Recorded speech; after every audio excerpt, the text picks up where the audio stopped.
আরে আরে, অফিস পাড়ায় এরকম সুস্বাদু একটা লাঞ্চ খেতে পেরে মনটা খুব ভালো হয়ে গেছিল। জায়গাটার ভিড়টা কিন্তু খুব তাড়াতাড়ি চলে আসে, তাই তোমাদেরও আসতে হবে একটু চটজলদি, কারণ জায়গার নাম জয়মাতারা হোটেল, ডেকাস লেনের অতি ফেমাস অরুণদার হোটেল, যেখানে এরকম সুস্বাদু সমস্ত খাবারগুলো কিন্তু প্রতিদিনই অ্যাভেলেবেল থাকে। আমার পছন্দের দুটো আইটেম নিয়ে নিয়েছিলাম, তাই দাম খাওয়া হয়ে গেছে। খাওয়া হয়ে গেছে। কত হাজার টাকা হয়েছে? চারটে কুলচা 60,000 টাকা, একটা পনির ভর্তা 30,000 টাকা, আর একটা চানা পনির ছিল 30,000 টাকা, 1,20,000 টাকা টোটাল হয়েছে। 20,000 টাকা বিল। খিচুড়ি আর বেগুন সুন্দরী ছাড়াও এরকম পনির স্টাফড করা কুলচা সাথে সুস্বাদু এই পনির ভর্তাটা যদি একবার অন্তত খাও, আমি বলবো নিরাশ হবে না, কিন্তু বারবার খেতে ইচ্ছা করবে, কারণ এই পনির ভর্তার স্বাদ মুখে লেগে থাকার মতন। বারবার আসি আর বারবারই প্রেমে পড়ে যায় যেন এই আইটেমটার।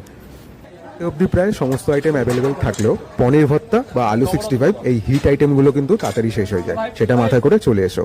আর উনি ভক্তদের আবদার মেটাচ্ছিলেন, সাথে একটা সেলফি রইল শেষ পাতে।